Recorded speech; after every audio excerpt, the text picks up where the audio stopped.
অসমৰ star better Riyan পৰাগক বিচিচিআইয়ে T20 বিশ্বকাপ খেলাব বিচাৰিছিল কিন্তু অৱশেষত আমাৰ ভাৰতীয় টিমৰ প্ৰশিক্ষক ৰাহুল দ্ৰাবিড়ে ৰিয়ান পৰাগক ভাৰতীয় টিমৰ মুখ্য দলত স্থান দিব নিবিচাৰিলে বুলি ক'ব লাগিব আৰু সবিশেষ কিয় তেখেতক ৰিয়ান পৰাগক টি20 বিশ্বকাপ খেলাব নিবিচাৰিলে সেই বিষয়ে যদি আপোনালোকে বিতংভাৱে জানিব বিচাৰিছে তেনেহলে এই ভিডিঅ'টো বা এই প্ৰতিবেদনটো আপোনালোকে একেবাৰে প্ৰথমৰ পৰা শেষলৈকে চাই থাকিব পাৰে কিন্তু তাৰ আগতে ভিডিঅ'টো এটা লাইক কৰিবলৈ নাপাহৰিব লগতে চেনেলটো এনেকুৱা ধৰণৰ সুন্দৰ সুন্দৰ খবৰৰ বাবে এতিয়াই সাবস্ক্ৰাইব কৰি ল'বলৈ নাপাহৰিব আৰু আপোনালোকে জানে যে যোৱা কেইদিনমানৰ পৰা বহুত বেছি চৰ্চাত আছিল এটা নাম আৰু সেই নামটোৱে হৈছে ৰিয়ান পৰাগৰ আৰু বহুতো ডাঙৰ ডাঙৰ ৱেবছাইটৰ লগতে বহুতো নিউজ চেনেলে এইটো ৰিপৰ্ট কৰিলে যে ৰিয়ান পৰাগ 2024 বৰ্ষৰ টি20 বিশ্বকাপৰ মুখ্য দলত থাকিব বা তেখেতে টি20 বিশ্বকাপ খেলিব কিন্তু বিচিচিআইয়েও বহুত বেছি ৰিয়ান পৰাগৰ ওপৰত আলোচনা কৰিছিল তেখেতৰ ওপৰত কথা বতৰা হৈছিল কিন্তু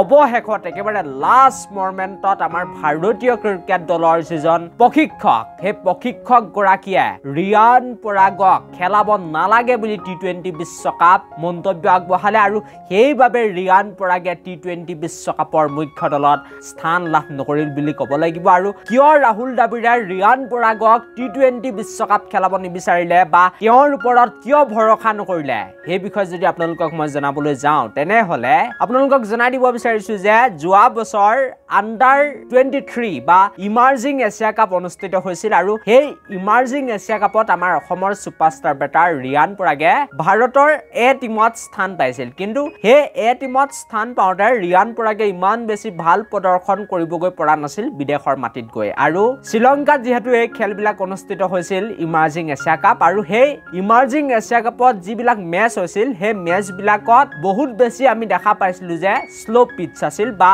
একেবাৰে বেয়া পিচ আছিল একেবাৰে ফটা পিচ আছিল ষ্টেডিয়ামসমূহ আৰু এই ষ্টেডিয়ামসমূহত সকলোৱে বেটিং কৰিব নোৱাৰে গতিকে ৰিয়ান পৰাগে তাত বহুত বেছি বেয়া প্ৰদৰ্শন কৰিছিল তেখেতৰ বেটৰ পৰা ৰান অহা নাছিল গতিকে সেইবাবে ৰাহুল দ্ৰাবিড় হওক বা ৰোহিত শৰ্মা আনকি কেপ্টেইন ৰোহিত শৰ্মায়েও ৰিয়ান পৰাগৰ ওপৰত ভৰসা নকৰিলে আৰু সেইবাবে মই কৈছো যে ৰিয়ান পৰাগে বিদেশৰ মাটিত শ্ৰীলংকাত গৈ যোৱা বছৰে 2023 চনতে ইমাৰ্জিং এছিয়া কাপত ভাল প্ৰদৰ্শন কৰিব নোৱাৰিলে যদিও তেখেতে আইপিএলত ভাল খেলিছে নিজৰ ঘৰুৱা মাটিত ভাল খেলিছে তাৰ লগতে যোৱা দুটামান বছৰ আগতে অনুষ্ঠিত হৈ যোৱা USG আইপিএল হৈছিল সেই আইপিএলতো ৰিয়ান পৰাগে কিন্তু বৰ বেছি ভাল প্ৰদৰ্শন কৰিব পৰা নাছিল যিবিলাক অকমান বেয়া পিচ হয় যিবিলাক অকমান স্লো পিচ হয় সেইবিলাকত তেখেতে ভাল প্ৰদৰ্শন কৰিব পৰা নাছিল আৰু টি20 বিশ্বকাপ যেহেতু ৱেষ্ট ইণ্ডিজ আমেৰিকাত অনুষ্ঠিত হ'ব সেই দুখন দেশতেই যিবিলাক পিচ হ'ব সেই পিচ বিলাক বহুত বেছি স্লো হ'ব বহুত বেছি ফটাও হ'ব পাৰে মাজতে গতিকে